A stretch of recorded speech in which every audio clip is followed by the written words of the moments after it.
reignite the 𝐶𝐢𝐬𝐴 candle, but also launch another important campaign that is geared to help us make our houses better, be credible, accountable institutions, and fit the context, I would say. So you're welcome today, and just to run us through the program for the day, my name is Sophie Kange. I work as the Executive Director, DENIVA, Development Network of Indigenous Voluntary Associations, and host of the 𝐶𝐢𝐬𝐴 Secretariat. So we are honored really to have you here. We recognize the presence of our guest, Mr. Okello, the ED of the NGO Bureau. We have the ED, the Uganda National NGO Forum, Dr. Moses Isoba, and the 𝐶𝐢𝐬𝐴 Chairperson, 𝐶𝐢𝐬𝐴 Council Chairperson, Reverend Borad. We'll later get to know those that are within us as we move along. But before us, I want to just give you a feel of what is planned for us. We've arrived in this room and we'll have welcome remarks from myself, opening remarks from the Uganda National NGO Forum. We'll have a presentation on the work that we've been doing around 𝐶𝐬𝐬𝐴, and then have a discussion, a presentation, and introduction of the Be Legit campaign and its eventual launch. You get to know the details about this campaign and why it matters to us now. We will have then the award ceremony of some of the organizations that have walked the journey of assessment and have been ratified and awarded certificates. This is an important event where I recognize those that have presented themselves to be tested, so we award them to recognize their level of achievement, their level of progress as a demonstration on the quality of NGOs. We also will have then remarks from our development partners, those that have worked with us this journey, those that have supported the events around 𝐶𝐬𝐬𝐴 through the year. That is GIZ, and then we'll have a tea break, and we'll have an assembly. Like I say, this is the 10th National 𝐶𝐬𝐬𝐴 Assembly. So the highlight in the morning will put us into context, but then we'll have the assembly. The assembly then now deals with the activities of the structure of 𝐶𝐬𝐬𝐴. So we'll have the chairperson's report, and then presentation of the new members and validation of the new council, and then we'll have to close it. Our ambition is to reduce the time, not to go that far, if we move quickly through the process. Yeah, so that will be our agenda today, and once again we are delighted to have you here for your response to our call. I know a number of our colleagues are saying they're still on the way. They'll be joining us later. So we have started 30 minutes late, and so we'll not be able to have possibly individual introductions, but I will recognize different categories of people amidst us. And to start with is the 𝐶𝐬𝐬𝐴 Council. We have the 𝐶𝐬𝐬𝐴 Council members amidst us. If the council members just raise your hands for recognition. Yes, we are happy to have you. And then we also have the regional 𝐶𝐬𝐬𝐴 committee members. I see some of those here. Raise your hands, please, for recognition. Yes, I can see they've decided to sit at their own table. You know, so the power of association, people want to sit with those they associate with, yeah. We are delighted to have you, and these come from different regions. And then we also have the members coming from different regions. Now I'm going to mention regions, and if your region is mentioned, you just raise your hand and we acknowledge you. From as far as West Nile, yes, you're welcome. We have Acholi. We have Lango. Lango is not yet in the room. Okay, maybe they are still on the bus. Yeah. Buganda. Good. Bunyoro. Ankole. Good. Bugisu. Busoga. Busoga is not represented. Wow. Hey, yeah, I was wondering. At least there is a representative from Busoga. Yeah? But we expect more representatives to come. Toro. Toro is not here. Okay. They are still on the way. Which region haven't I mentioned? Teso. Bukedea. Chigezi. I know Albert. Huh? Chigezi is in the room. Okay. So at least Tororo. Tororo seemed to be alone. Eh? Tororo is in which region? Isn't it Bugisu? Bukedi. So I said Bukedia, not Bukedi. Okay, so there is always room for learning. Apologies. Yes, so you are welcome. And then we recognize the board members of the NIVA that are in the room. I've seen, yes, thank you. The board members of NGO Forum. They're on the work. Yes, thank you so much. We are honored always to have our leaders with us, and so you're welcome to this occasion. And then, of course, as you're aware, the two lead promoters of QUAM, Uganda National NGO Forum and the NIVA, and we are in the room. Yeah. Myself and Dr. Moses, and then we have the secretariat behind that is running around to this. And we also want to recognize our development partners. Yeah, we have GIZ with us and the media crew. Yeah. Yes, we have the media around us, so don't fear those gentlemen that are standing in different corners of this room. They are here to document the process. So I want to believe that we've recognized everyone in the room. You're welcome to this space. And like I said, we are celebrating the 10th National QUAM Assembly, where we come to celebrate the gains, to give accountability of what has been done. But in a more important way, for this 10th QUAM Assembly is for us to reflect what self-regulation means to us as a sector and how we use it to make ourselves relevant, build trust, build partnerships, and make meaning in the work that we do. So I don't want to speak much. My role today is to moderate the day. And so I'd like to invite Dr. Isoba to come and give us opening remarks. Dr. Isoba, you're welcome.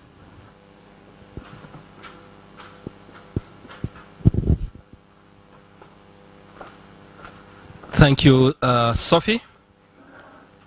First of all, for everybody, I'm sure you have a program in front of you, and the person who is supposed to be giving the opening remarks is Mrs. Margaret Sekaja. I'm sure you can see that I'm not a Margaret. Okay. So I just wanted to make that clear. Mrs. Margaret Sekaja is our board chairperson, the chairperson of the Uganda National NGO Forum. She's away on duty travel in Geneva, Switzerland, and she asked me to make the remarks on her behalf. The remarks are printed. There are a couple of pages. So I would like to invite you to take your coffee, sit back and relax, because then I will be able to make them. But if I'm going to save the time, then I will do a bit of that, and then I can be able to speak the rest on myself as the executive director of the NGO Forum. So I don't know what you would prefer. There's 10 pages. Okay. Okay. Summary of the 10 pages. You know, even if I do not work in government, I know that it is almost criminal to summarize a speech that has been given to you by your boss. Okay. But let me start by introducing myself. My name is Moses Isoba, and I'm the executive director of the Uganda National NGO Forum. The Uganda National NGO Forum is a platform both of national and international NGOs in this country. We work as an interlocutor between the sector and the government, but most important, for the sake of this, the entire Quam Council. And then the work of Quam requires us going to go in the countryside to be able to do the compliance checks, the compliance clinics, and want to, in a special way, to thank 𝐄𝐧𝐡𝐚𝐧𝐠 for facilitating us with the resources. So this for us is a great day when we are gathered on the 10th Quam Assembly. Quam, which is the Quality Assurance Certification Mechanisms, is a voluntary self-assessment. And it is important that as organizations, we definitely assess our scriptures. Would know that whenever the angels are gathered, so is the devil. And we know that the sector is growing by leaps and bounds. And it continues to grow every day. Yesterday I was at a meeting, and the presenter made the figure of 2,118. 2,118. But that is perhaps the organizations that have been validated by the NGO Bureau. The figure could be more, could be less, but we are around there. And the figure continues to grow. In the same meeting, somebody said, no, actually the NGO sector in this country is thriving on very fertile ground because it continues to grow day by day. But as it grows day by day, the need for us to be able to do some soul searching and be able to do introspection and be able to see if we are fit for purpose has never been more important than now in this year of 2022. You know that in the last 3 years perhaps, or 2 years perhaps, one of the challenges that we have faced as a sector has been the almost unending negative narratives that are said about us as a sector. We've been baptized all bad names. We've been called agents, which we are not. We've been told that we are political, and we try to defend it's only our work which is political, but we are not partisan. We've been called foreign-funded proposal writing outfits. We can only plead guilty that yes, we write proposals and we get funded, but perhaps that label is not appropriate for us. So the laws that we actually as a sector we are supposed to be responding to have been growing. The last I checked was that we have about 15 different legislations to which we as NGOs must comply with. That could have been true perhaps 2 weeks ago. But now there are other pieces of legislation that we must comply with.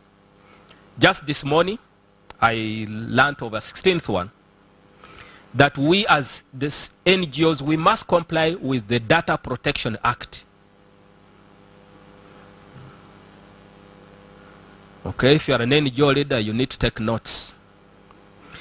Then, so we must, just like we do register with the Finance Intelligence Authority, for this, the Data Protection Act, we must register with NITA, which is the National Information with the T, Technology Authority, the NITA. So the number of legislations continues to increase. And if there is anything which is burdensome, especially if you are a small organization, is compliance. Some of us might have problems with the law. We may say, no, the law is burdensome, but like we've said several times, it's important to be on the right side of what you may call a burdensome law than to be caught on the wrong side of what you call a burdensome law. So as Uganda National NGO Forum, we preach that the first thing that you need to do is to comply. That is Plan A, you comply. But there is also Plan B and Plan C, which is like Plan A, that you must comply. And so for us, a mechanism like the Quality Assurance Certification mechanism, which is QAM, is so important because it enables us to be compliant. And compliance here is on 2 ways. One is that we must comply to our values as NGOs. What is it that you were formed for? It's like if you have a label and the house there is for 𝐂𝐧𝐡𝐚𝐧𝐠, you want to make sure that when you enter into the house, that house is not for Mugisha or it's not for Okot. What that means is that we must truly remain wedded to our values as our organization, because this is what we committed, that this is what we at birth, that is what we're going to be able to do. So we need to be legitimate in that respect. But equally important is for us to be legitimate in the sense that we must adhere to the administrative and legislative requirements of the state. And that is a non-negotiable, even actually when you don't like the government, because you cannot wish away the government. So it is important that for as long as there is a government, you need to be complying with the administrative and legislative requirements of the state. And as a sector, we are regulated. As a sector, we are regulated. We are the regulated, because it's just important to regulate a sector which is as important as the NGO subsector. Just like the private sector is equally regulated. Our regulator and enabler is the NGO Bureau, to which we work very closely with. So for us, this is a work that as NGO Forum, the work of QAM is so core to everything that we do. And as Uganda National NGO Forum, we place a very, very high premium on issues of compliance. So you will see that Uganda NGO Forum is in the corridors of NGO Bureau. We are there because we consider the NGO Bureau not only as a regulator, but also as an enabler.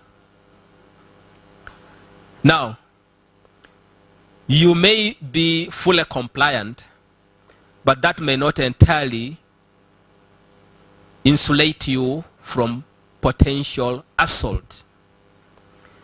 But the same thing, like you say, we put on a seat belt. When you put on a seat belt and God forbid you get an accident, there's a huge difference between the passengers who had their seat belts on and those who didn't have the seat belts on. Compliance is like have your seat belt on. And in the unlikely event, or God forbid, in the likely event that something happens, they'll find you with the seat belt on. And therefore, you have complied with the administrative requirements, with the legislative requirements of the state. And that's why it is very, very important for us to be legitimate. And also, when we are legitimate, in the unlikely event that something happens to you, there will be people who will be your first line of defense.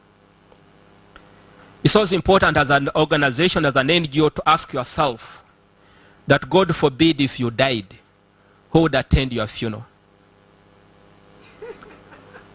Would the communities that we want to work with come attend the funeral because they want to make sure that you are really dead and buried? Or they would come to attend the funeral because they think that you've been doing something so important? Compliance in the same way enables us. In the unlikely event that the regulator made a visit, which is not a good visit, and either closed you, it should not be me as the executive director or the board that would be actually going to as my first line of defense. It will be the communities that we work with who would actually be saying, the NGO Bureau, I think you made a mistake. You shouldn't be closing this organization because this organization is so important. You do not want a situation where they actually say, Mr. Okello, you delayed to close. You should have closed them 2 years ago. That's why that's what I mean by in the unlikely event that you died, who would attend your funeral? Would it be a funeral that would be attended by the communities we serve? Would it be a brief funeral, no eulogies and no flowers? So as the part of QAM is to ensure that we are back to the basics of our legitimacy. We are wedded to our values, we are connected with the communities that we work with, and indeed we are true to the values that we espouse. So that's why it is very, very important. And there is no better way than actually subjecting yourself to this process. The process of self-assessment is not only unique to us as organizations. Even the government, the government, by the way, just that you know, they also have their QAM. The government's QAM is called the African Peer Review Mechanism, the APRM, where the government of Uganda subjects itself to be peer reviewed by other countries. They'll come and open up. As the sector, the Uganda National NGO Forum represents you. I hope you know that we represent you on the National Governing Council of the African Peer Review Mechanism. So the government puts itself to be peer reviewed. So just like us, we also putting ourselves to be peer reviewed. The peer review mechanism for government is not a policing instrument because of sovereignty. However, it provides key learning lessons for the government. The QAM in itself also is not a policing instrument, and it's not intended to be that. The framers of QAM in 2006 didn't intend that QAM to be a policing instrument. We have of course many times felt that perhaps if it were, many of our organizations would be QAM'd. There was an excitement even amongst the donors that QAM certificate should be a prerequisite for accessing finances from donors. Again, as framers of QAM, we also resisted that because we felt that we didn't want the QAM to be used as such. But so the idea of QAM that organizations would see the value add, present themselves forward to be peer reviewed. So increasingly, that was 14 years ago. We are now 14 years old. We're a little wiser. And we think that perhaps it is important that in a way of enforcing QAM, in a way of ensuring that there is adherence to legislative and administrative requirements, that maybe Quam should be given a little bit of an enforcement. And the Quam Council that met on Monday and Tuesday deliberated these aspects of how can we enforce this. How can we make sure that those who have the label of honor, the badge of honor of Quam, can actually stand out and be counted, so that they do not get the visit, an unwelcome visit from the regulator, but also when they are actually applying for resources to those development partners, that they have an edge of the fact that they already gone through this system. So we'll be inviting the organizations that are not Quammed, that this is your time. It may not be a final call, but it's an important call that you definitely get on Quammed. And as Uganda National NGO Forum, one of the co-promoters, we would like to recommit ourselves to this process because we think it is vitally important. We are committed with the leadership of the NIVA to be able to take forward the Quam. We've been through a year of reimagining Quam, rethinking what Quam would look like, and as Uganda National NGO Forum and the NIVA, we all agree that Quam is an important process, irrespective of where Quam is hosted. At the risk of sounding like a broken record, I've made mention of this many times, that as Uganda National NGO Forum, we pay no attention whatsoever to where Quam is located. It could be in Adjumani, it could be in Zombo, it could be in Jinja, it could be in Mayuge, it could be at the NIVA, it could be at NGO Forum. The most important thing is their value. Do people see the value for Quam? And for those that have been Quammed, is this a badge of honor that you can carry around and say, yes, it was worth going through the process? And that has nothing to do with the host. The most important thing is people being able to go through this process. It's not a policing tool, I must say that, but in the tool is capacity building, where we are able to locate your capacity deficits and a commitment to be able to work with you through that. And therefore, I would like to end by, special thanks to the Quam Council that have provided leadership to this whole process. Not only oversight, but also intellectual leadership on Quam. Also, special thanks to the regional committees that were set up, and they've actually also been able to provide that oversight in the regions. It's heartening to see that now Quam is not only in Kampala, but everywhere that there is Quam, and we can actually be able to speak about Quam. Thank you to the NIVA that continues to play host and runs this a secretariat that is supporting Quam. You've done it well. You have done a sterling service. And of course, thank you to the people that have actually continued to support this process with resources. Because for the Quam Council, the regional committees to be able to go out and do this work, we definitely need to be facilitated. And we've actually been able to receive some facilitation from CASP 1, which ended because I was in the steering committee. We closed the shop of CASP 1 last Thursday at the steering committee. I know that CASP 2 is going to be with effect from November. And without appearing like a salesman, I would like to encourage you that if I were Quam, if I were GIZ, this is an important investment that I would be putting my resources. If I was USAID's civil society strengthening, this is something that I would be putting resources in. So because it is an important process. And we also want to thank the board members, the boards of both the Uganda National NGO Forum and the board of the NIVA, who have continued to steer this process together. The boards provide the intellectual leadership and oversight of the work that we do at the Secretariat, and they've actually done this quite so well. And we want to thank the Bureau. The Bureau continues reminding us of the importance of Quam. And just that you know, if you have read the NGO Act of 2016, which is our legislating act, that Quam is actually mentioned there. 𝐶𝐢𝐬𝐲 is actually mentioned there.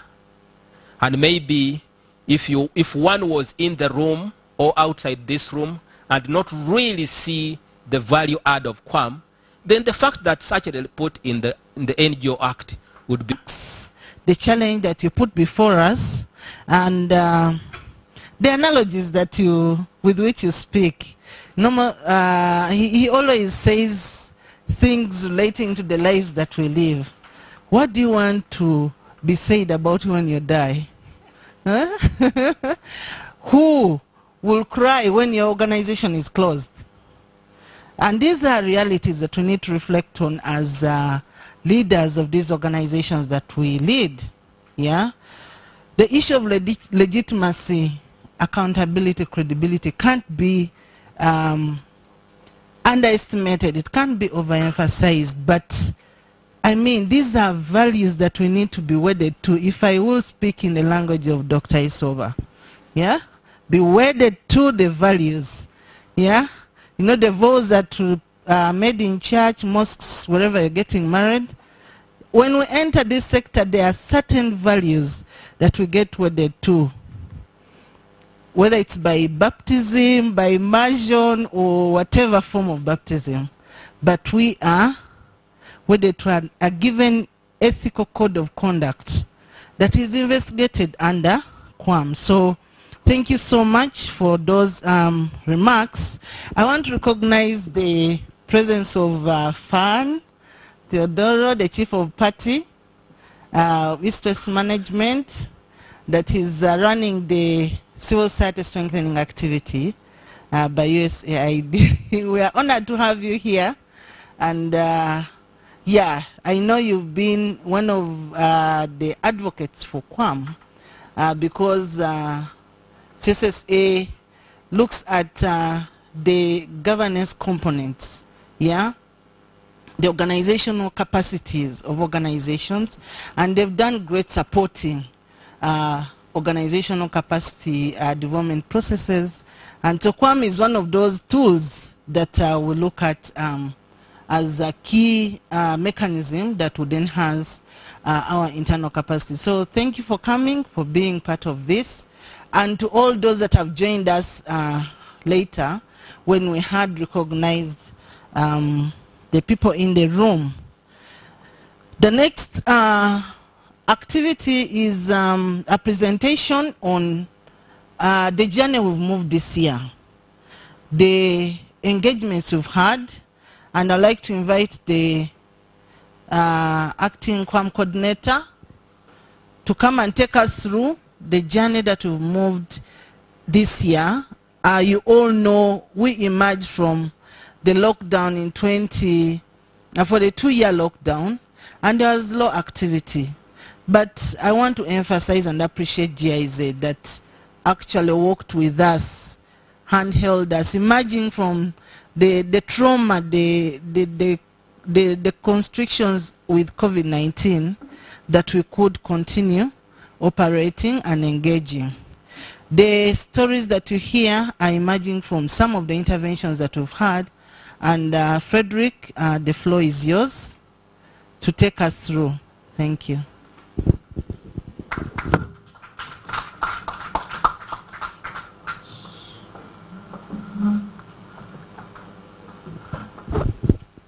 Okay, thank you very much. Good morning once again. My name is Frederick Olinga, and I'm the acting national 𝐶𝐬𝐲 coordinator. Hope we are all able to see the screen. So I'm here basically to present our journey, but also the support we received in this project that was supported by GIZ CASP. So what you see is the aim, that was the aim, and the title of the project. It was strengthening the 𝐶𝐬𝐲 systems and structures.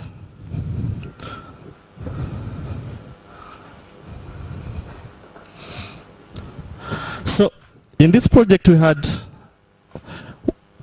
several activities. One of them was to establish and orient the regional 𝐶𝐬𝐲 committees.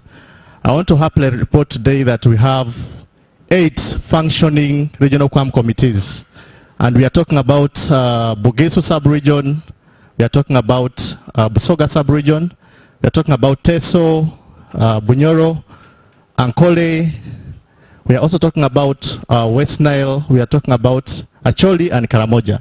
So those are the 8. So we have the regional host organizations, plus also the regional QAM committees.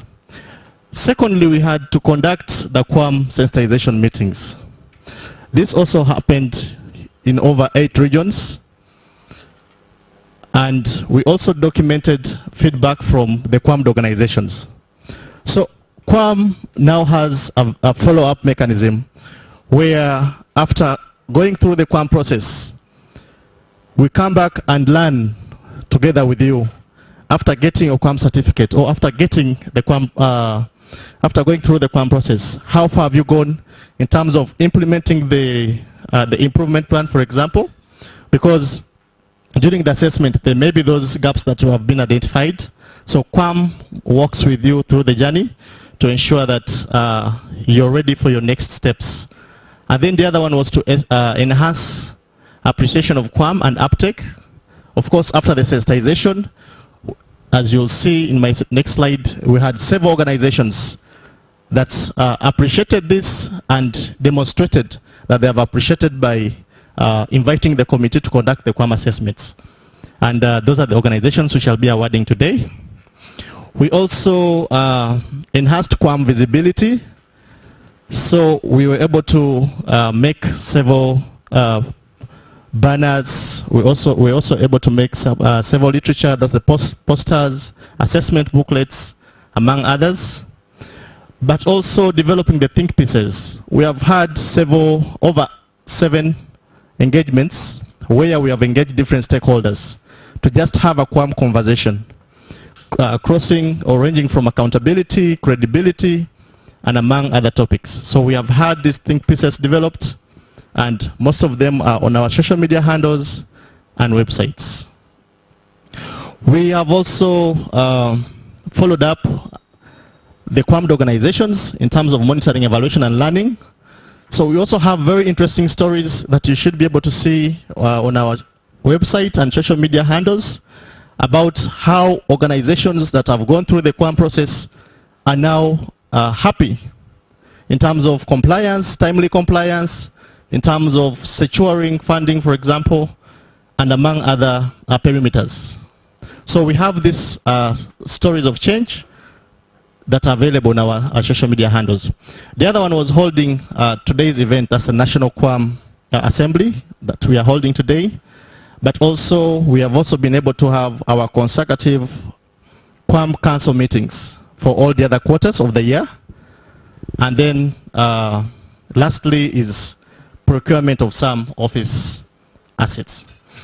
And then, of course, in terms of results, we have been able to achieve the regional QAM committees and host organizations, and also sensitized over 179 organizations, and out of these we were able to have 41 that went through the QAM assessment.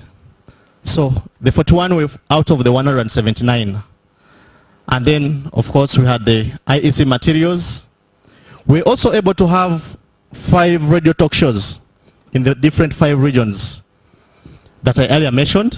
So I'm sure most of us listen to this. And also beyond that, we're able to conduct the QAM assessment of 21 organizations in these regions. And also beyond that, we're able to have or get stories of change from 30 organizations.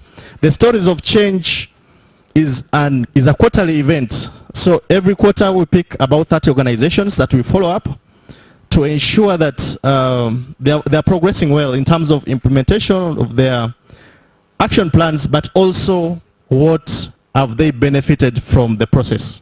So we have these stories available on our social media and websites.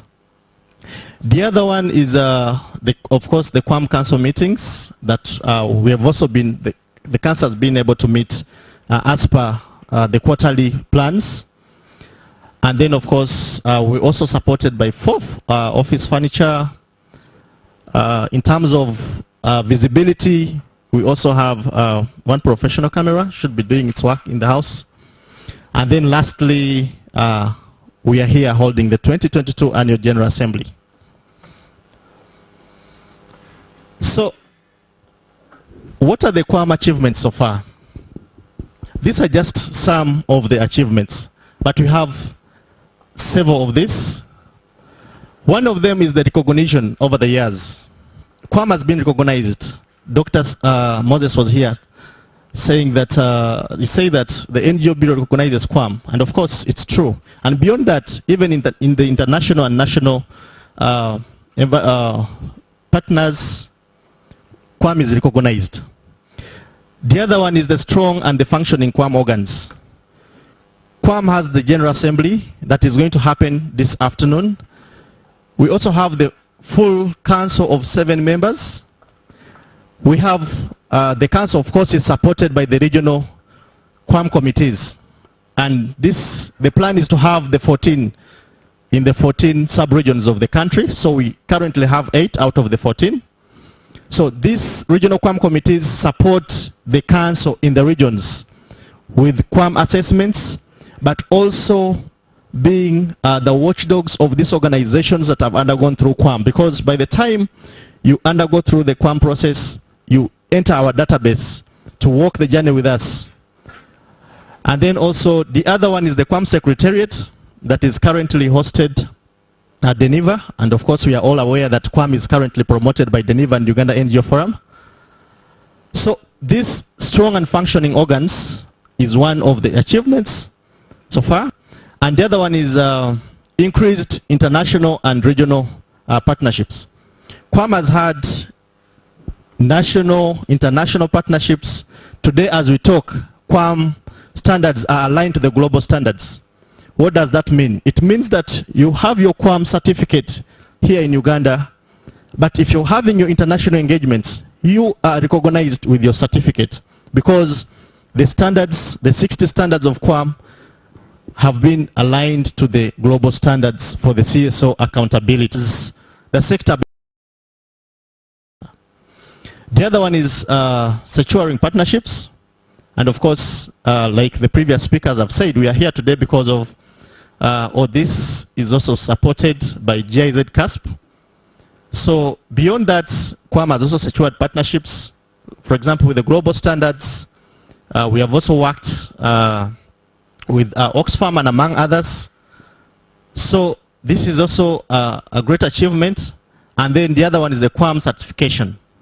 Today, we are talking about over 550 organizations that have been certified and awarded with 𝐶𝐲𝐬𝐴 certificates. The number sounds not very big, but of course, when you go to the ground, it's something to talk about in terms of an achievement, but also the work continues. So, beyond that, members, I am aware in the house we have most of us, or some of us, have undergone the 𝐶𝐲𝐬𝐴 process. I think most of us, but also to some of us who have not, and also to our networks of partners. These are the benefits of 𝐶𝐲𝐬𝐴. Of course, one of it is credibility. The 𝐶𝐲𝐬𝐴 process ensures credibility. The self-assessment that you conduct in your organization with your team, for example, first of all, you'll appreciate what you as an organization has been able to do over the years.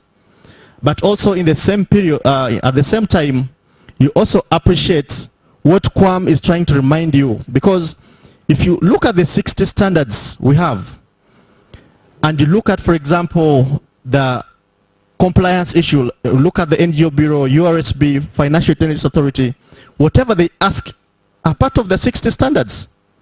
So by the time an organization completes this process, this becomes a credible organization. The issue of legitimacy is also what 𝐶𝐲𝐬𝐴 has as a very great benefit. but also the NGO protection and autonomy, not forgetting the improving of performance. We have had assessments in organizations, and then when the committee comes to verify, an organization says, okay, you mean I've been doing this and this is helpful for the organization. But we have also had organizations that say, I've been ignoring this, and yet this is very key to the organization. Because there are these small things that some organizations ignore. But as QAM, we come back with a tool to ensure that we check and ensure that you are doing the things right, so that you're not got on the wrong side of the law. But also beyond that is the governance issues that we check. And beyond that, the other one is it facilitates learning. By the time you reach to standard 60 or 20, because from 1 to 20 you qualify for provisional QAM certificate. From 1 to 40 you qualify for ordinary QAM certificate. The provisional one is valid for 1 year, ordinary is valid for 3 years, and advanced is valid for 5 years. I want to tell you, by the time you finish these standards, you have learnt a lot. But also QAM has a cross-exchange learning program, whereby if an organization X, for example, just giving an example, organization X is not doing well, for example, maybe in terms of governance or human resource management, and W is doing well, we usually have that exchange visits where we learn from our own and from those that are doing it better than us, so that we also improve our own house using our own available resources. The other one, of course, is enhancing of accountability. We all know, those of us that have interacted with the QAM tool, and also those that have not, please, I'm interested in to interact with the QAM tool. This tool enhances, and the entire process enhances accountability, because by the time, for example, let's just take the provisional from 1 to 20. It checks the compliance issue. It also checks the governance. If you have, for example, your constitution or articles, but also it's not about having. Do you practice what it says, for example? And we are talking about this with evidence. Because during your self-assessment, you'll tell us that you have these things, for example. But then as the committee or the council comes to verify, this has to be evidence-based. You tell us your board meets, for example, 4 times a year. You have to show with the minutes, for example, signed minutes, not only minutes, but signed minutes. You tell us your board is gender balanced. You have to show the list and say, okay, there's a proportion of male and female. So the issue of accountability is one of the benefits. The other one is public image. QAM today is a mirror. I want to believe most of us, over 80% of us, look at ourselves in a mirror every morning we leave, or every time, or most of the times we get the chance. Why? Because we want to see that we are ready to face the public. Not so. QAM, in the same way, is here to ensure that our organizations are ready to face the public.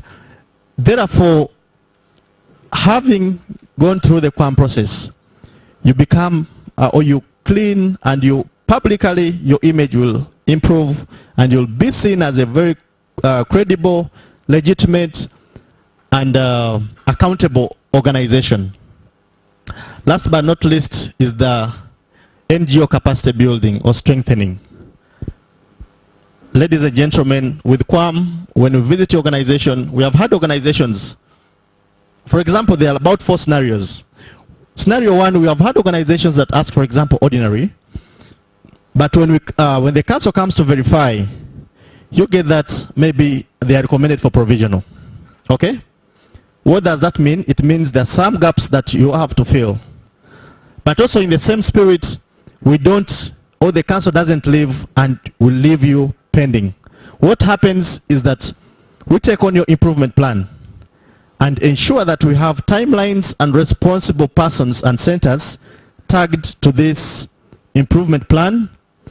And in the same way, we continue lobbying and getting different support. Of course, first of it, we start with the promoters. Uganda NGO Forum and Geneva has a very good technical support that we usually leverage at 𝐶𝐲𝐢 to do the capacity strengthening, and before we move out to leverage other support that is available. The other one is also the exchange learning, among others. So therefore, I'm calling upon all of us to embrace 𝐶𝐲𝐢, and for those or for some of us that have not gone through the process, please let's embrace 𝐶𝐲𝐢 and let our organization be the next to be awarded, including our members. Thank you very, very much.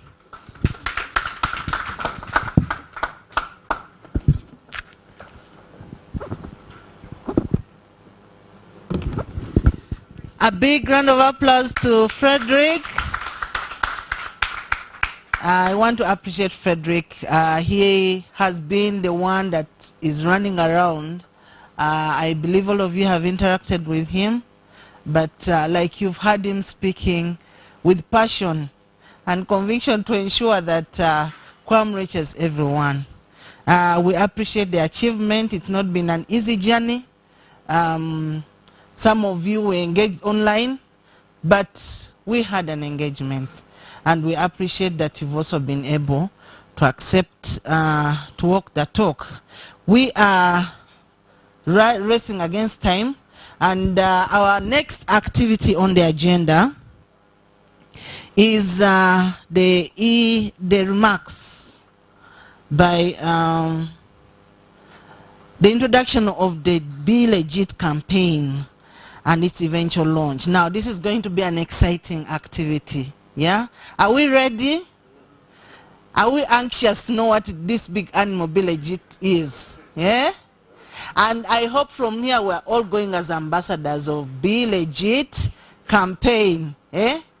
Are you ready to be they call it what? Pinned. Because we're going to have a pinning ceremony of the ambassadors, those that commit themselves. Yeah?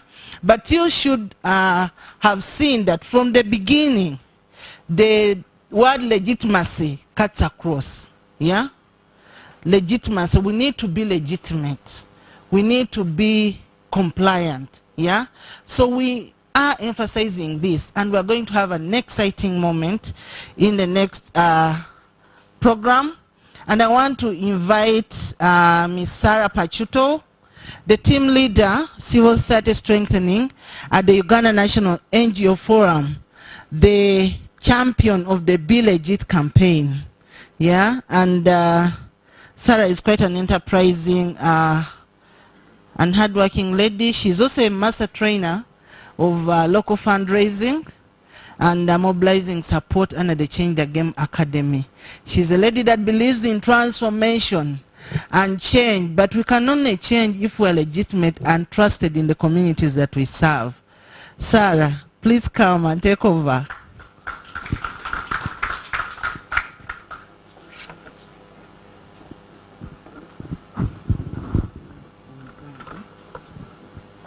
Thank you so much, Sophie. That was unexpected, but she also didn't mention that alongside me with that change is Sophie, who is also a trainer for mobilizing support. So it's not so lonely out there. Thank you again. Good morning to everyone. Again, my name is Sarah Pachuto. I'm the team leader for civil society strengthening at the Uganda National NGO Forum, but I'm also the team lead for the Philanthropy for Development program. I'm happy to be here. I'm happy to share this day with you. It's been a long time coming. At the NGO Forum, we have a component under civil society strengthening that is called self-regulation and compliance. Now, it includes everything that those words speak to, but also it includes 𝐶𝐲𝐢 as well.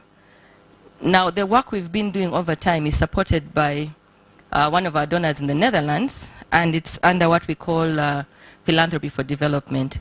So when we launched this program last year, one of the things we said we wanted to do in teaching people how to give towards development was to make sure that the organizations that we are working with are legitimate and credible, so that when they go to the citizens to say, please give towards the development, citizens can actually trust them enough to give them that money, okay? So we went about the country in 2021. We had a 3-month-long exercise, and what were we doing? We were visiting NGOs. Yes, COVID had just toned down, things were a bit hard, but for us at NGO Forum, we believe that in chaos there is opportunity, and because of the burden that the sector puts on us to be a sector leader, we are always looking for solutions. So yes, there was COVID, and we had planned workshops for compliance. But one of us in this room, one of our colleagues who is our admin, has been our long-standing admin, came up with the idea to say, if we can't do workshops, and we're allowed to visit 4 or 5 people, why don't we do door-to-door assessments? And that is how the idea of door-to-door legal health checks were born. So we're able to travel as a team to different parts of the country, visit these organizations and say, work is not going on because of COVID, but can we please ensure your credibility, your legitimacy, so that when we open up again, there will be no challenges with this. And so that's what happened. We want to thank Andrew for the idea. It was a long time coming, and it actually helped us get forward. But moving on, like I said, in chaos there's opportunity. When Stephen's entity had to suspend the 54, while everybody was running up and down and saying, oh, 54 have been suspended, we sat down and asked ourselves, what does this mean for us?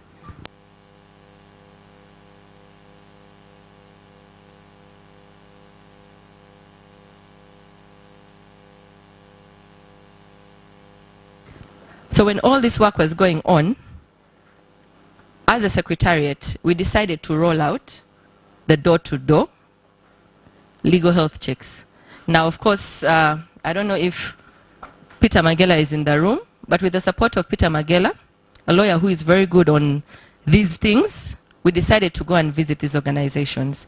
And the way it worked is that we did not just say you must have, you must serve, but we sat down with them and said, okay, please bring your admin, please bring your finance person. Let's take you through step by step. When are these returns due? Who do you have to say what to? What does Financial Intelligence Authority need? When it comes to NSSF, how do you apply? When you need to do things with withholding tax, how do you pay it? Things like income tax, how do you pay it? We decided to get down and dirty with it, and not just instruct, but lead by example. I think you've seen over the years that the NGO Forum is using a hashtag, the NGO Blueprint. We aspire to be the blueprint for other organizations. We want to give you, just like you have a plan to build your house, we want to give the sector answers when maybe you're so busy doing everything else. So as the blueprint, we designed this kind of organizational visits. Now, in 2021, we visited 115 organizations. Some were okay, majority were not. There were so many things that we take for granted, and in calling at the national level for legitimacy and credibility, we forgot to train the technical people on what is required. It was shocking in some findings that a finance person did not know the due dates for returns or what documents were needed at the FIA, and for us that was an eye-opener. Come 2022, we trained, we've just visited 46 organizations within Kampala. I'm sure some of you in the room were visited. And then we visited 18 as well. But what's interesting between then and now is that 2 regions reached out to us through our national partners and said to us, look, can you have a joint session for our members? And they called their staff to come and join us and do the same. So we trained another extra 36 on demand. So that's where the idea was born. We kept thinking, if it's something that adds value and people are actually asking for it, under our work with self-regulation and compliance, why don't we launch a nationwide campaign? Why don't we launch a campaign that is calling for the same things we are taking as a normal activity, but kind of push it because we had seen the value? Now, ladies and gentlemen, we talk so much about shrinking space. We talk about how the environment is tight, and half of the time we are aggressive and bitter and fighting. But at the NGO Forum, we believe that pushback against shrinking space does not have to be confrontational. It does not have to be confrontational. We don't have to fight all the time. One of the things we can do simply is self-regulate and be compliant. Okay? And for us, that's the thrust for this idea. Deneva an NGO forum are burdened by their members to find answers to our challenges. And for us, this was our short-term answer to the challenges we are having. We don't want situations like last year of the 54. We don't want situations where we are always fighting with Stephen. I mean, sometimes we all have to put our fights down and have a drink, you know, think about it. But ladies and gentlemen, that's how the campaign was born. Now, if you ask me about be legit is just slang for be legitimate. It's as simple as that. Be legitimate. We ask that you be legitimate, and it's the least you can do. It's the least you can do for your stakeholders, for your partners, for the people that you represent. Be legitimate through self-regulation and compliance. With this campaign, we aim to enhance the credibility of NGOs in Uganda. We believe that following initiatives like this campaign, like QUAM, if you see to your own compliance, there is no other way. There is no other way to prove that you are credible, you're legitimate, and for you not to be closed down by Stephen. You forgive us, but your name has to keep coming up. But anyway, just if I may share, the objectives of the campaign are really simple. One, to sensitize NGOs on what it is that they need. We talk about regulatory framework, but many of us not even know the extent to which it spreads. Two, we want to assess the compliance of organizations to the regulatory framework. It's one thing to sing about it, but we need to understand who is compliant and who isn't, and from there we'll understand why they aren't. The other thing is we want to encourage all organizations to embrace self-regulation. They said, tell me, I might remember. Show me, I might remember, but if you do it with me, I will definitely remember. And so we are trying to do that to encourage others to self-regulate. With the help of people like Peter Magela, he makes the difficult actually simple, gives us dates, and makes it something that organizations can embrace. We also want to build the capacity of NGOs. You'll all agree with me that as the sector, we are so into training programs people. Every training is about programs, but there's very little training for technical people like administrators, like even receptionists, even like our finance people, our accountants. This kind of engagement is building the capacity of those people whom we usually forget, and yet who are in charge of core parts of our organization. And then finally, this campaign wants to identify compliance gaps. We want to see what the challenge is and find a way collectively to solve it. The Be Legit campaign is not a fault-finding mission, no. It's one where the sector says, okay, enough is enough. Let's put our guns down and then find out why we are being attacked. It's one thing to say, oh, we are under attack, we're under attack. But for you, you need to ask yourself, why am I being attacked?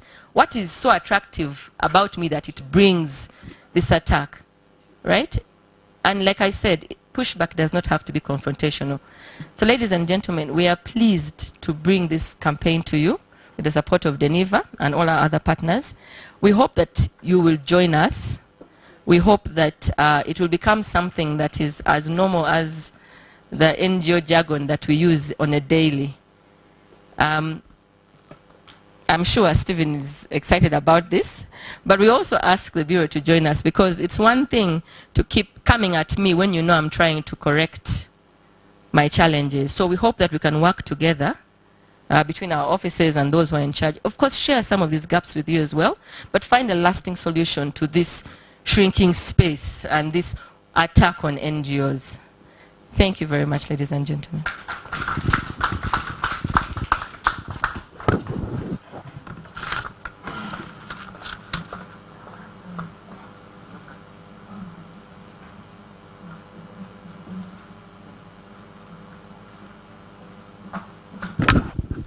Thank you so much, Sarah, for putting us in context on the Be Legit campaign.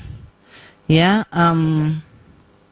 it is a call on us, but I've also been reminded, and I want Stephen to hear this as he comes to briefly talk to us and also launch this campaign, that while we are working so much to be legitimate, to be accountable, we also want government to be legitimate in its commitments, the laws that are before us, every other day we are counting the laws. Today we have 16.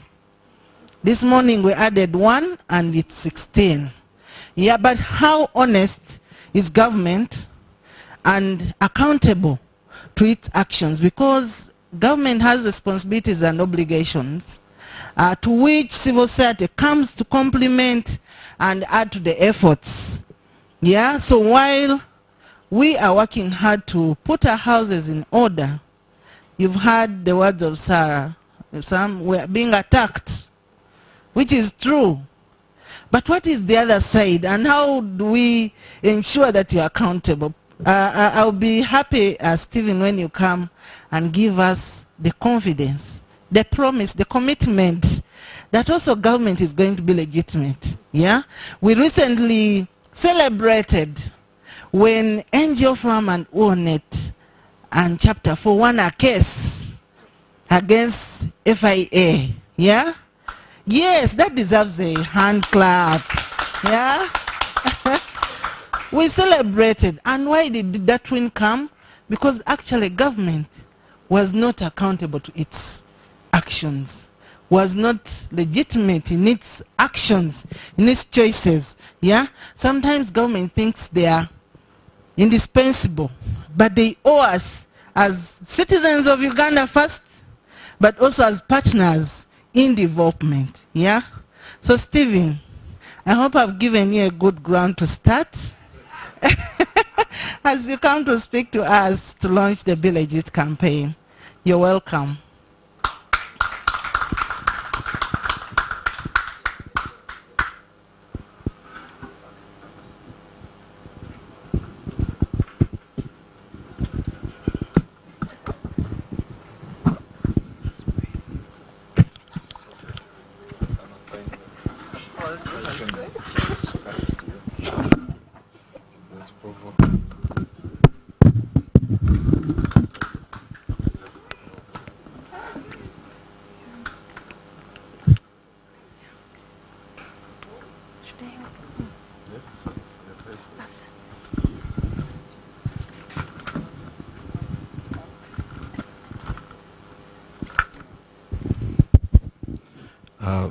Thank you, Sophia, and thanks, Dr. Isoba. The chairperson and the members of the National Quam Council, the members of the Quam regional committees, the board members of NGO Forum and Geneva, the executive director, NGO Forum, the executive director, Geneva, all the NGO representatives and all the other stakeholders present in the room, the development partners who are present, I hereby greet all of you. Good morning.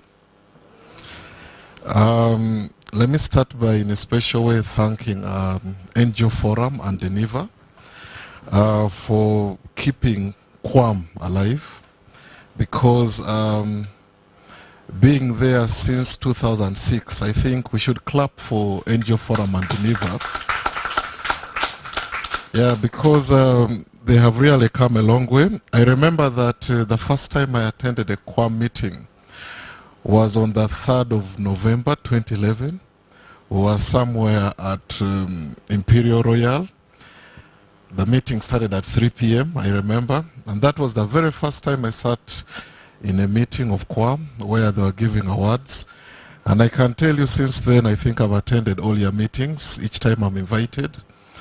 And I greatly appreciate that 15 years down the road is really a very long journey, because I could have engaged with you for the 11 years you have been in existence, but the 15 years means really a lot for us all in this country.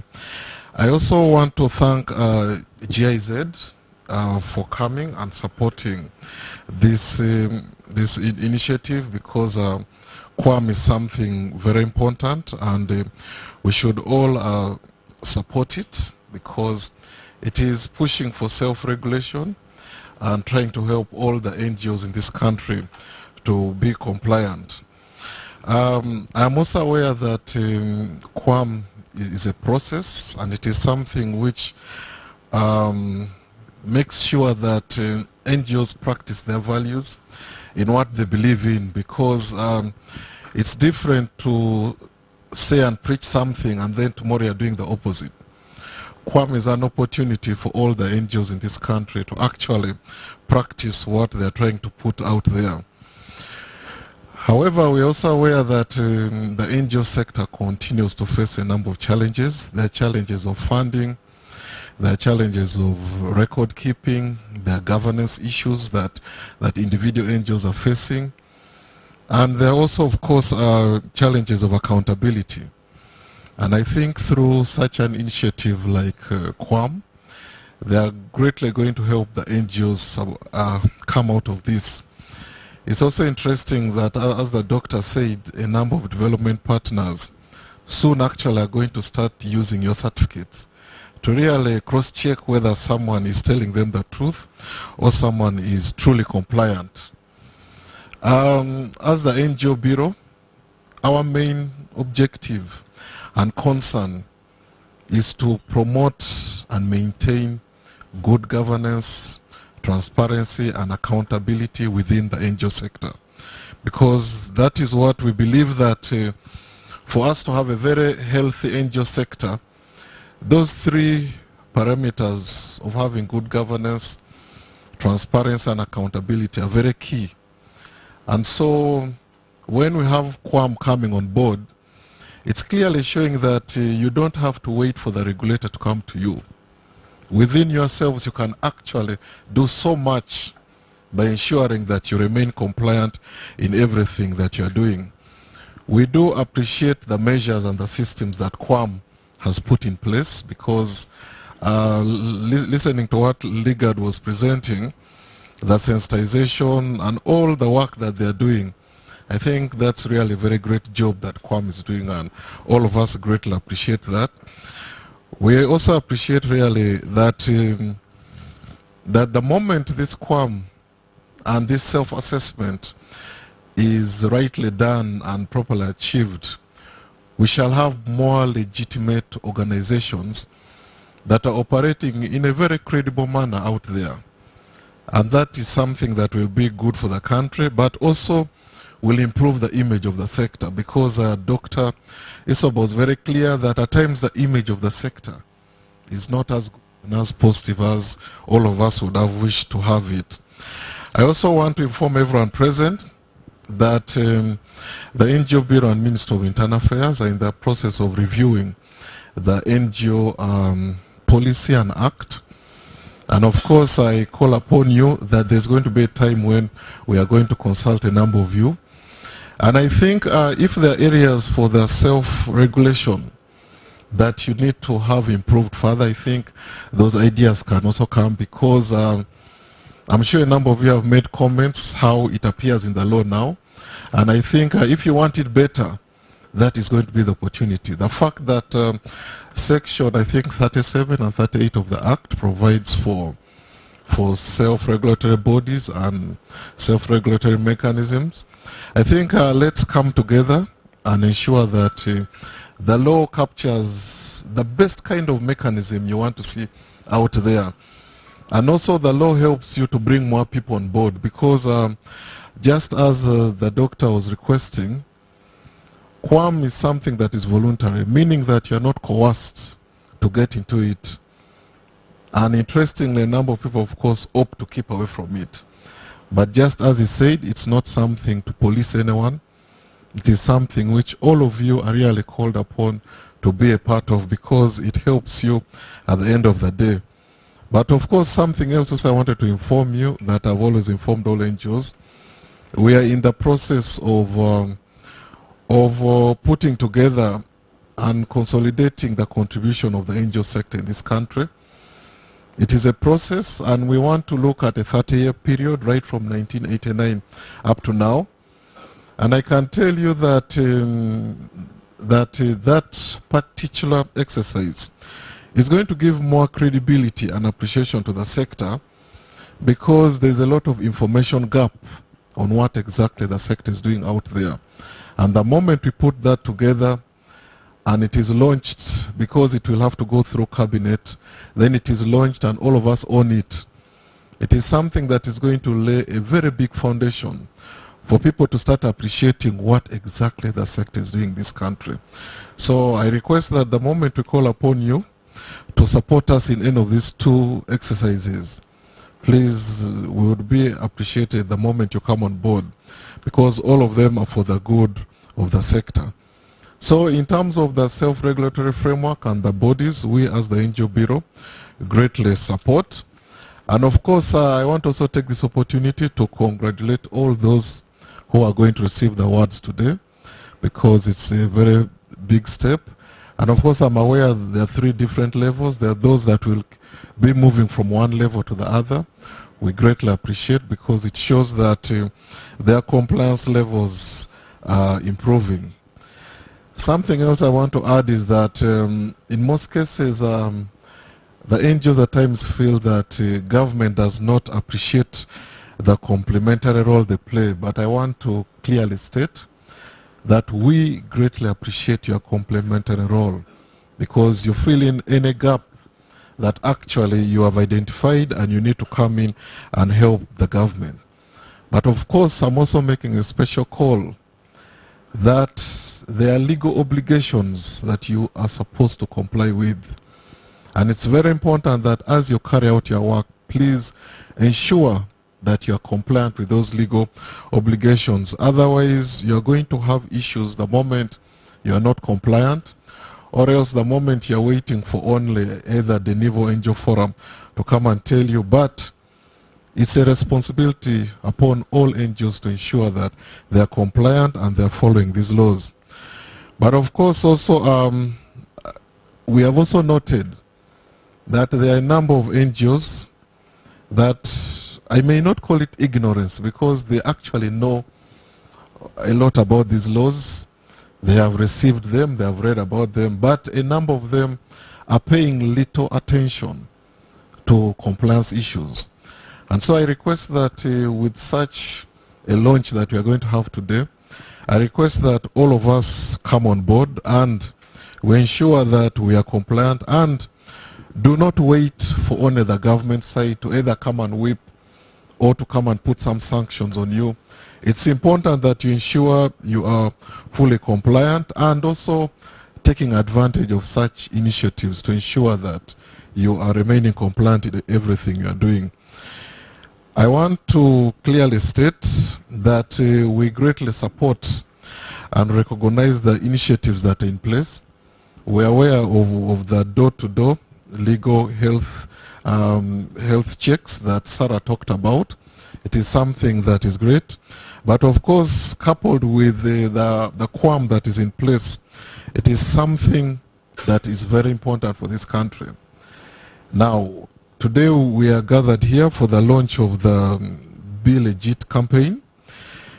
This particular campaign, of course, is proof that all is being done in order to ensure that the capacity of the key actors in the sector is enhanced, and I think that is something that is great. The other, and of course, it is also a clear demonstration that there are lots of efforts that are being made to ensure that the level of appreciation, the level of understanding, and even the level of implementation of the key requirements and commitments under the regulatory framework are being followed. So I think under this Be Legit campaign, we are going to see a harmonized approach that is being used to ensure that all the NGOs in this country are compliant. And as the vision of the NGO Bureau is, we want to see a vibrant and accountable NGO sector. And I've always told the sector that you cannot say you are being vibrant when you have compliance issues. And I had that same call from Sarah. I also had it from Doctor, that ensure that you are compliant, so that at any time, if there are other technical or legal issues, you discuss them with full confidence. But it will be hard for you to sit at a round table when you have an expired permit, or when you haven't incorporated, when you have not filed returns, or else you have not complied with so many other provisions. So this is a special request that we ensure that we are being compliant in everything we are doing. Now, Sophia made a very huge, she put a big stone on my neck that she wants to hear me make some commitments. Yeah, I think on behalf of the government, I can confidently commit that we shall remain legit in all the commitments that we make and what we're enforcing out there. But also, as we do that, I want to call upon all the NGOs to be compliant, as I have already emphasized, because it is very important. At the end of the day, their legitimacy and credibility is based on how compliant they are. And of course, taking into account that some of these things are voluntary. No one has to coerce you. You don't have to wait for the regulator to run after you all the time. But of course, I also want to commit that we wholly support and identify ourselves with all these initiatives that the NIVA and NGO Forum are putting in place. And we are also ready to fully support this campaign as it goes on, because I'm sure you're going to have to do a lot of sensitization to bring a number of people on board for them to understand what exactly this whole campaign is about. But I want to also thank the team that this campaign is actually timely, it's very relevant, and it's going to be very beneficial to the NGO sector. So I'm calling upon all the actors in the sector to take advantage of it and make very good use of it at the end of the day. But of course, not only the NIVA and NGO forum, I am calling upon all the other sectors also to come on board. And as NGO Bureau, we commit to work with them, both the development partners and all the other NGO actors present, the media and everyone that is present here. We commit to continue working together. And I want to end by fulfilling the assignment I was given, that to ensure I launch this campaign. So with those few remarks, yes. Sophia is putting some brakes that we first hold on. Yes, Sophia, yes. Thank you so much, dear ED, the NGO Bureau, and sorry to pause you. Like I told you, it's going to be an exciting launch, a participatory launch. Yes, so I just want you to hold on a bit. I want to invite Dr. Isova. So we change and move there. Yes, remember I told you we are going to be pinned and will be held accountable. Yes. So I'm going to call people. I'm going to surprise you. And I want to start by surprising my chairperson, Mr. Andrew Yaruhanga. You come to the fore. Madam Janet Opio.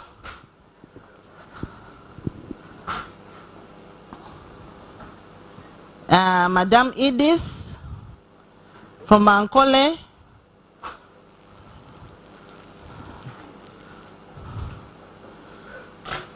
Madam Monica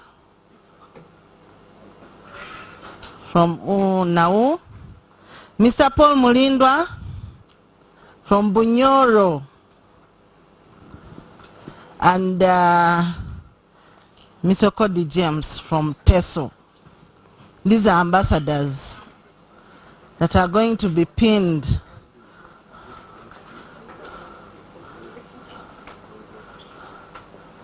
Are you ready for the challenge? These things are exciting. So, we have a secret in this box. And I'm going to invite each one of you to come and pick something. You don't look at it, just pick and go with it. So start with Doctor. I know he likes gifts, so you couldn't.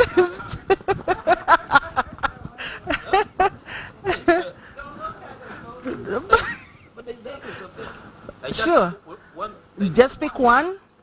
Like this. Yes, you pick. Don't look at it. So you hold like this? Yes. Okay, you can go. He's going backwards like he's coming from the king. Just pick one.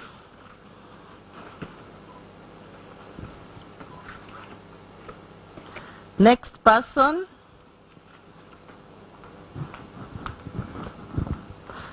This one wants to see. You see how women pay attention to detail?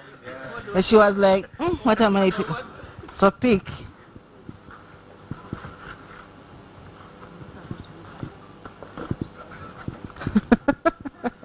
You can't avoid but look at it.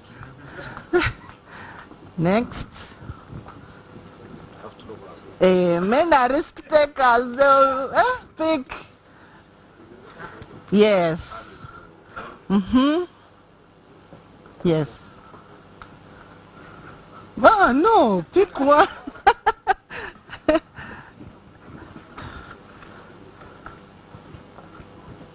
Good. Next. Whatever makes you comfortable.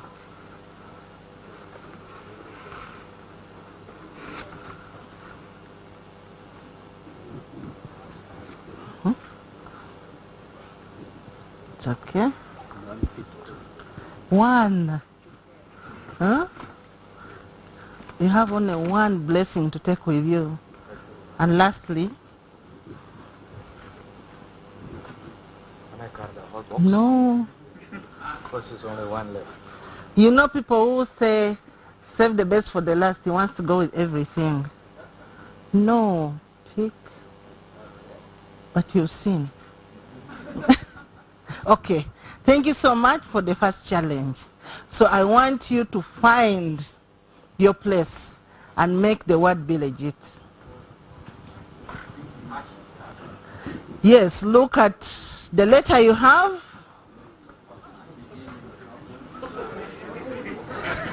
So you see how tricky it gets.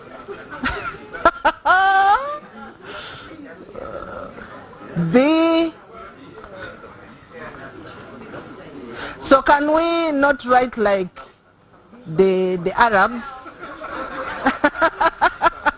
So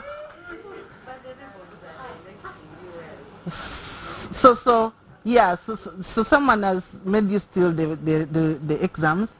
So the ribbon has to be down actually for you to read the letter right. It has to be up, eh? Yeah? Yes. Turn. That's right. Yes. So the hashtag should be the first.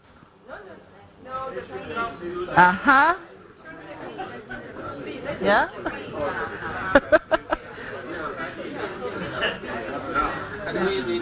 So B. So we are going to write in they call it what? The British way? The one that, so B should start from this side. Hashtag here.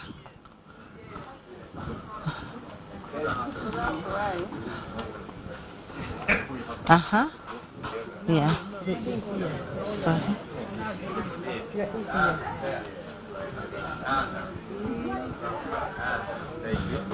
So let's move a bit.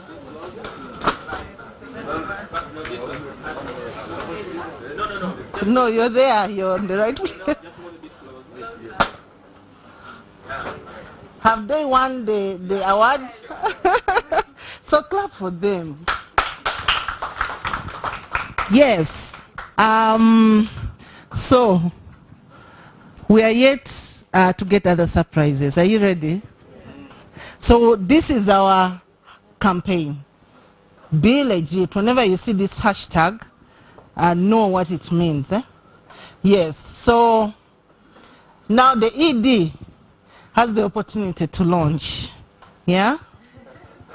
Has the opportunity to launch, and once he launches, you will see the next surprise. Okay, thank you, Sophia. With the completion of this current exercise, I hereby take this opportunity to officially launch the Be Legit campaign. Thank you. Thank you so much. And so you take commitment to be the first ambassadors for Be Legit campaign, and you will pass on the blessing to all the ambassadors the other side. Yeah? Yes. Now it has been launched actually. Yeah? There is another launch coming. It's on the way. Yeah? So, yeah, you be ready. Yeah? We also have symbols that are flowing in from behind. Yeah? Remember, in the morning we had a conversation that we have laws that are hanging above us. Yeah? That we always have to be cognizant of in whatever we do. Yeah? So your legitimacy is hinged on certain laws that you have to comply with. You had the ED emphasize that. So play your part, always look up and know the law that informs what you're doing. Yeah? Yes.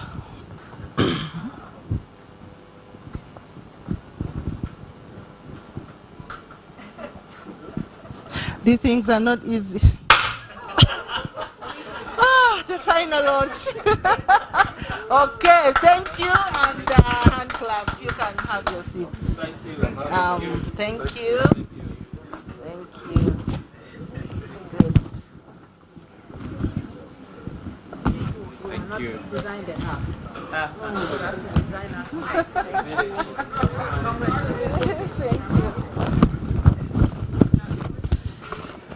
Thank you so much to the team, to the media.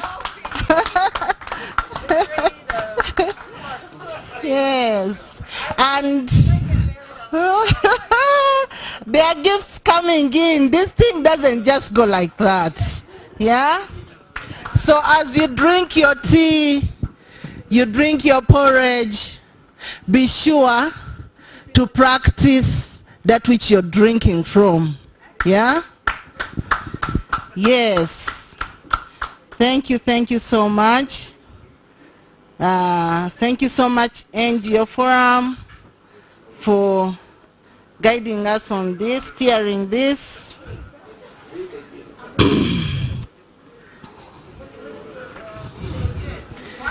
Yes. So you see how the room is getting warm?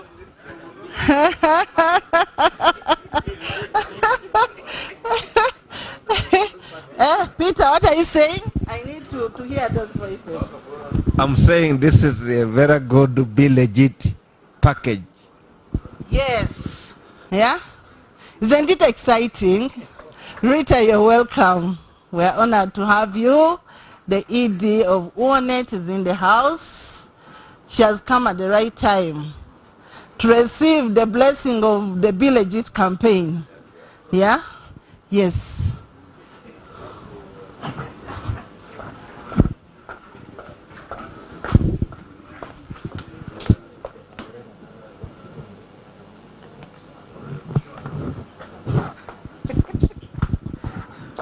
Oops.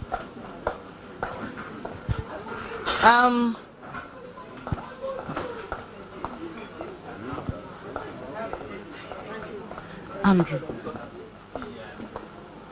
I need 2 cups. The high table.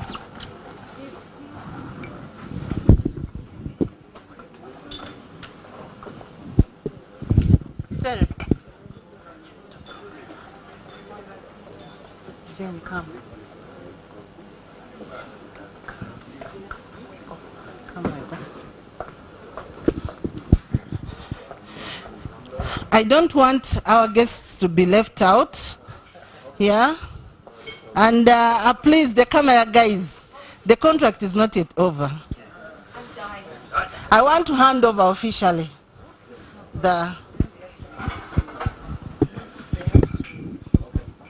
they will open themselves. Yeah? So we'll hand over the cup. Always remember us that we are doing our best to be, yeah, as you sip tea from that cup. And so ceremoniously, Dr. Moses and the ED NGO Bureau are going to open the umbrellas.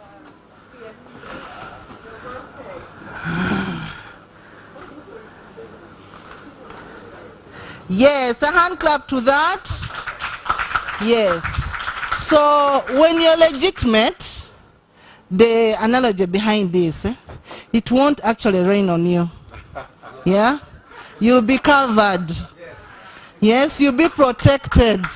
Yeah? The space will actually not shrink. Yeah? So thank you so much.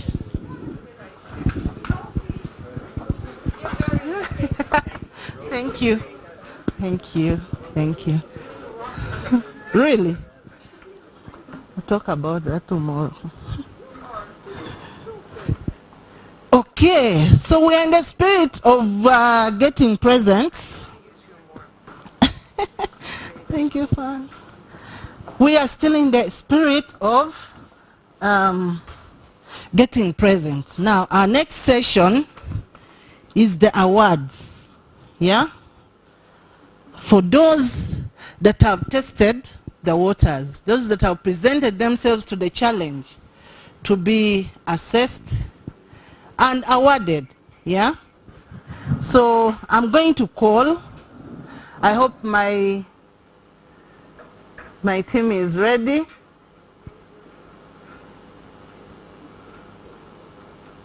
And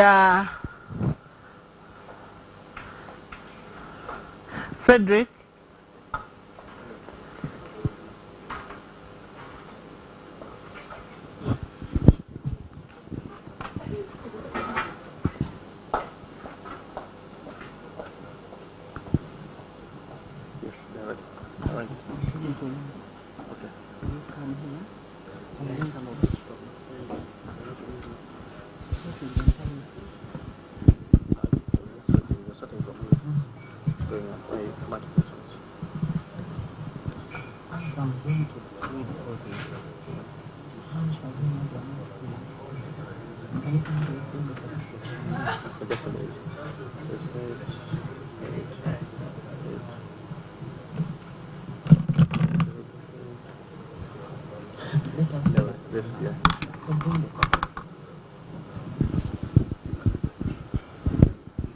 So, sorry for that.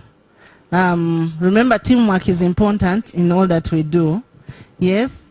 Yes. So, we are going to the awards ceremony for those that have passed the test to be awarded. And the ED NGO Bureau, you still have work to do. Yes, and so you do us the honors to award the certificates, and I would like to also invite the chairperson, the council, the vice chairperson of the council to come.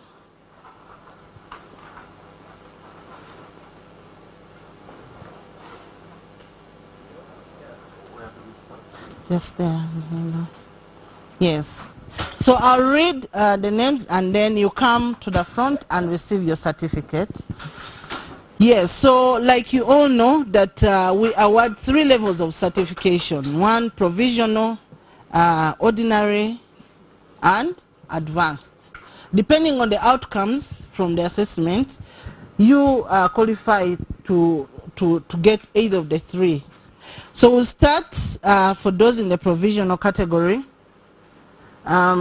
Midwestern Region Center for Democracy and Human Rights, MICOD. If they are not here, the regional host organization comes and receives on their behalf. The First African Bicycle Information Organization, Fabio.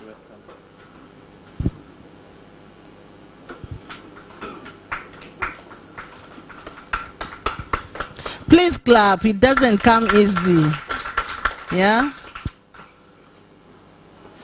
Congratulations, Fabio. You can see the commitment Fabio has. Yeah? Thank you so much, Fabio. Congratulations. Yes, they are the only organization that deals with bicycles. Yeah, as a means of transport, but also our way to healthy living. Yeah? Mend the Broken Hearts Uganda. Are they around? Who is the region? Ankole region. Thank you to those hand claps. So those are the three that qualified for the provisional certificate. Then we go to the ordinary certificate. We have Soruda from TESO.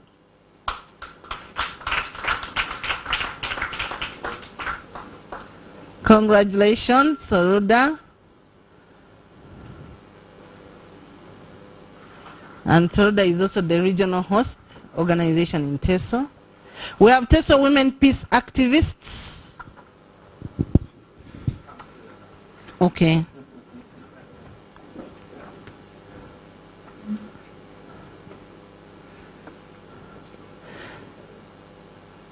Foundation for Open Development. Isn't it also in TESO? Which region? Which region? Okay.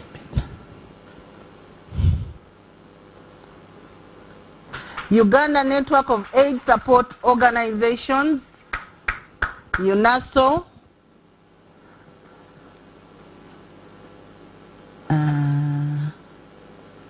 So where is Philemon? Yes, I'd like to invite Mr. Philemon, for a representative on the Council for the Central Region, to come and receive on behalf of UNASO.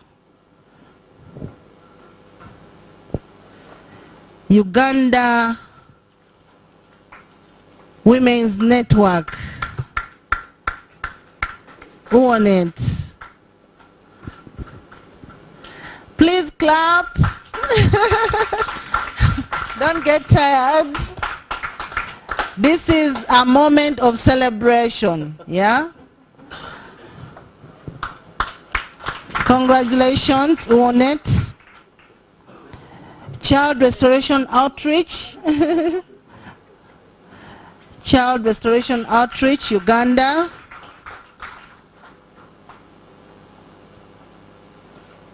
Congratulations.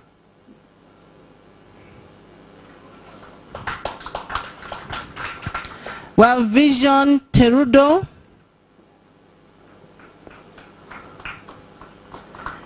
TESO has scooped most of the awards. Congratulations, our people from TESO. Uganda Children's Center.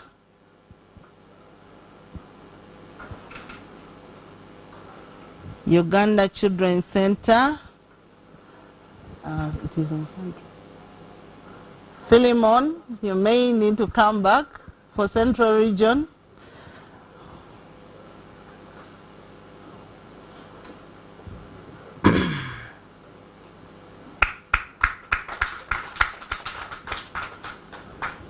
Congratulations to all those that have achieved the advanced certification. I mean ordinary. Now my mood is set for the advanced. Yes, you will know why.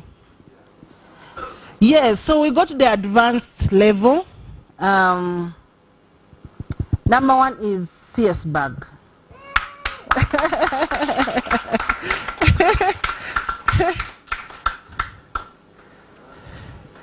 This one you have to clap, please, until she reaches.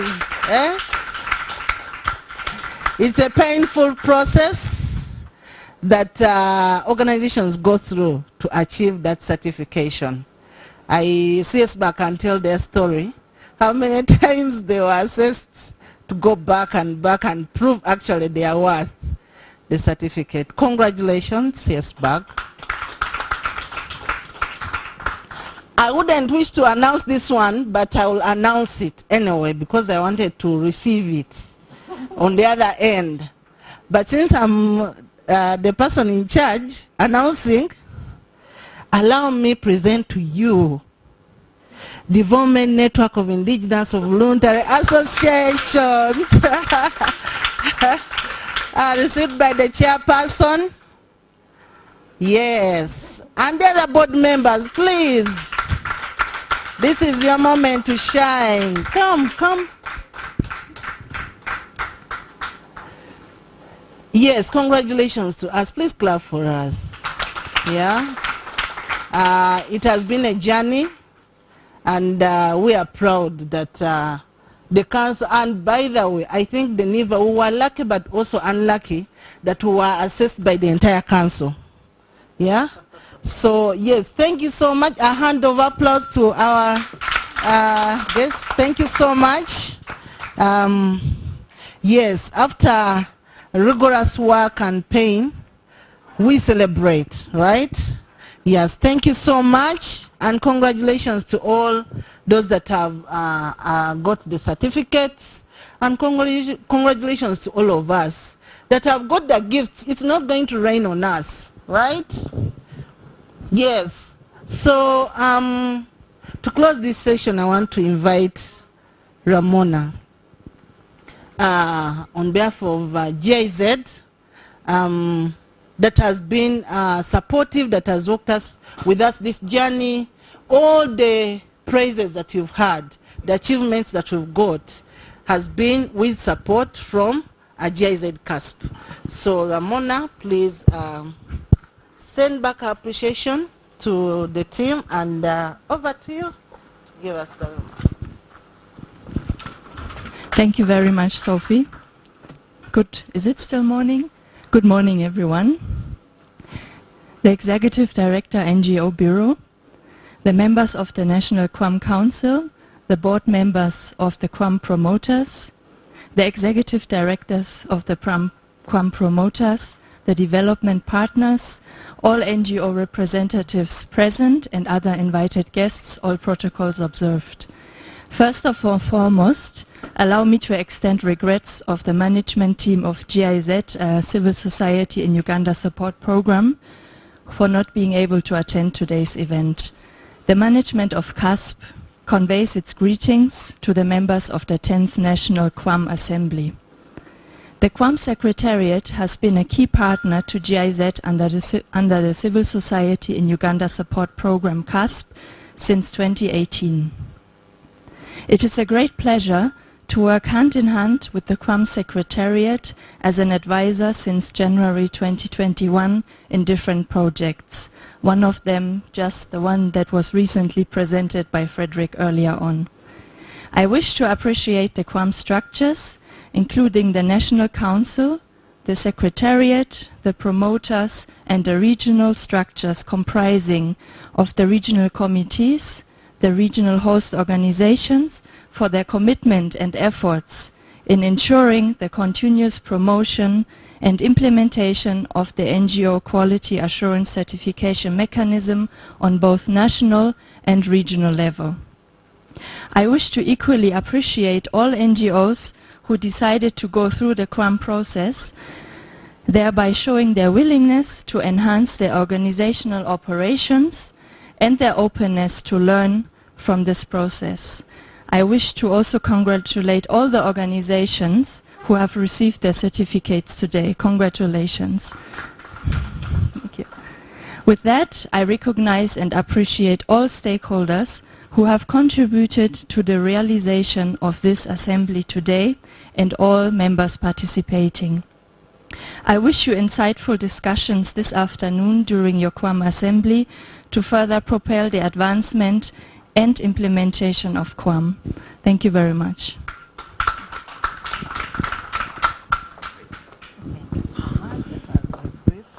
Thank you so much, Ramona, for keeping time for the brief remarks, but also we appreciate your dedication and support. Yeah, we are coming to the close of the first session, and I want to appreciate our chief guests, the ED NGO Bureau, for sticking with us. That's the best way I can describe you. Whenever we invite you, you're there for us, and we don't take that for granted. It's commitment. Partnership is one of the greatest ways we can coexist and work together. Yeah? And I want to appreciate my co-promoter, Dr. Moses. Dr. Moses, I want you to come as we crown this session. And yeah, I told you today is full of surprises. Yeah, you come and stand here. Yes. So I want to appreciate Dr. Moses. We are co-promoters of QAM, the NIVA and NGO Forum. But you see, a partnership can only grow and move when you are speaking the same language. So I want to appreciate the commitment by NGO Forum to walk together this journey. We've tested the waters. We've faced the knives and the tough questions, but we're still there. And we want to give you our commitment as the two organizations, the NIVA and NGO Forum, that we are committed to see a credible sector, accountable sector, but also see QAM make meaning and bring value to all of you as our partners. So a hand clap to us, please. Thank you so much, Moses, and yeah, aluta continua. Thank you so much. Can go back and sit. Yeah, so to crown it, we are going to break and have tea, but we will be coming back for the QAM assembly. Now, the QAM assembly is not for everyone. We may not actually have these cameras around. It's our business, our internal business. And I want to give you who comprises that assembly, so that when after tea, you know whether to continue or to come back. So we have the regional QAM committees, we have the thematic networks, we have representatives of the the co-promoters, the regional host organizations.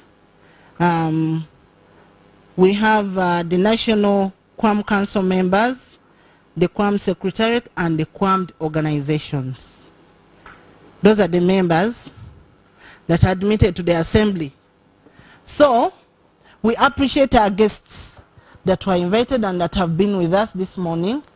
And I think as we break, it would be good for us to have a group photo. Yeah? The camera people could guide where we stand, possibly here in the front. We take a group photo and break for tea. And my request is that we use 30 minutes so that we are here by 12 for the assembly. Is that possible? Yes. So the camera people, please come and guide us. We come to the front and have a group photo.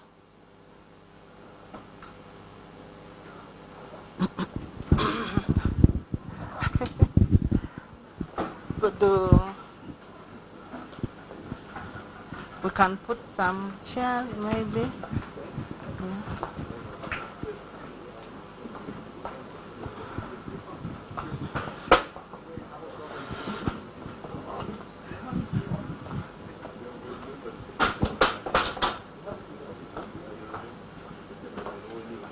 Please try to be quick.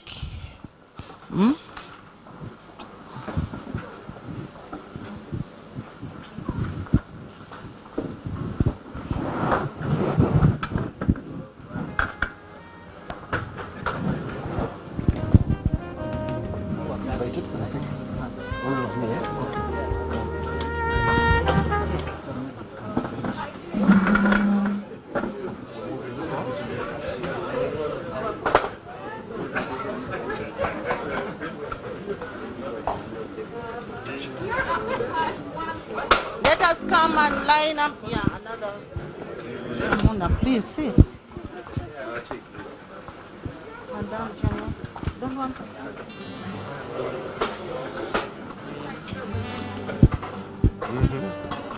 Enoch. Fun.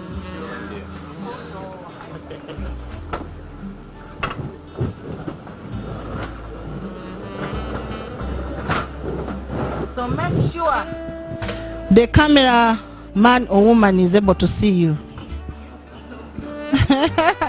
You want me to sit here with you? Thank you.